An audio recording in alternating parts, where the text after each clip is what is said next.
What's up, y'all? Welcome or welcome back to the channel. If you haven't already, subscribe for more videos. Don't forget to like and share the video, and also leave a comment down below. Let me know what you think about the context of today's video. This video here is about a 24-year-old mother who was gunned down in front of her children in Philadelphia. Listen to this. This is a separate case I'm going to tell you about. The ex-boyfriend of Sakia Patton is facing murder and weapons charges this morning for killing her in front of her twins. And so he turned himself in yesterday after a 4-day manhunt. So Steve Keeley is live with the latest on that case. Seems like there's been so many. Too many. Yeah, this is Donovan Crawford. Now, look, he's a convicted felon, so he's not allowed to own a gun. So that's where the weapons charge comes from. We've learned that euphemism from police, VUFA, Violation of Uniform Firearms Act. That's among the charges. And you'll hear from prosecutors how she was about to get a stay-away order. Or how many times have we seen women in this area or around the country killed even though they have a restraining order, because it's not like you can hold up that piece of paper and it's going to block the bullets or a knife or a punch when these guys are coming at you. So the saddest part of this is we approach the end of the year and we talk about 500 homicides, which we're right on the brink of right now officially. You have double the number of domestic violence murders against women in Philadelphia and nearly triple the number of females killed, meaning we have those 3 13-year-old girls gunned down who happen to be so close to a shootout this year. And this happens Friday in front of her twin boys after school after 3 in the afternoon. And you got these little kids that you think of right now, instead of looking forward to Santa Claus or making paper turkeys, they watch their mother get shot and killed on the sidewalk in front of them. They'll have to live with that the rest of their life.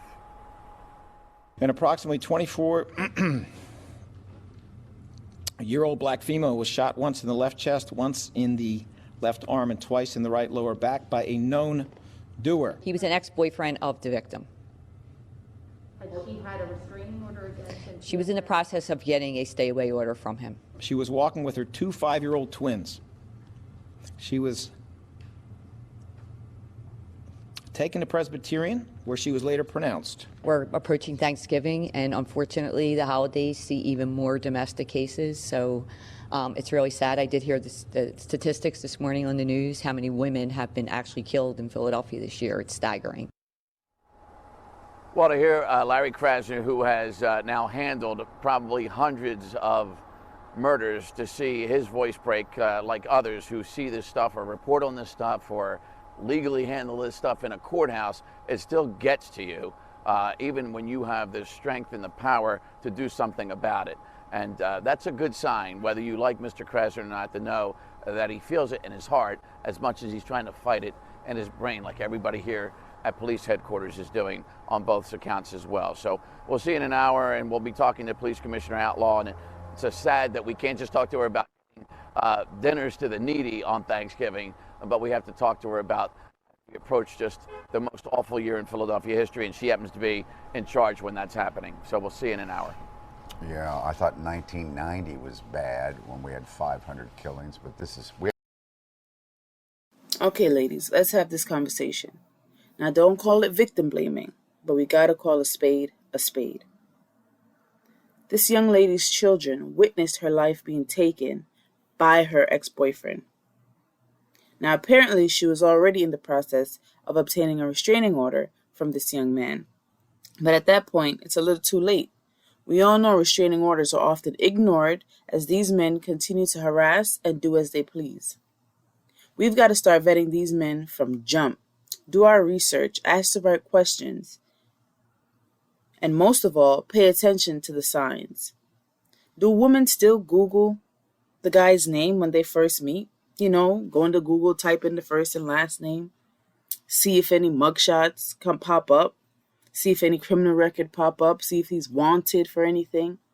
No? Do they scope out their social media? See if there's any mention of kids or posts of other women? Do they read any of their postings to get an idea of this person's thought process? Are we still doing these things? Or are we now just calling it stalking just so that, we can be lazy and just not do? Or Are we so desperate for male company that we just dash into the arms of the first thing that looks our way? As a mother, she was all too comfortable with having this criminal around her children. Now, I don't know the nature of his crimes. That's not my job to know, because I ain't dating him. But I wonder, did she have any idea of who he was? Or what he was convicted of? Sounds like she found out a little too late. But, at least she tried to get out when she did find out the real him.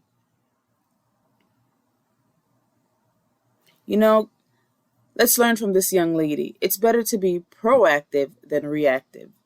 Let's get back to learning more about these guys and moving on when things just don't seem right or just aren't right. Also, let's stop ignoring the red flags or hoping things will change or pretending that these red flags are actually green flags.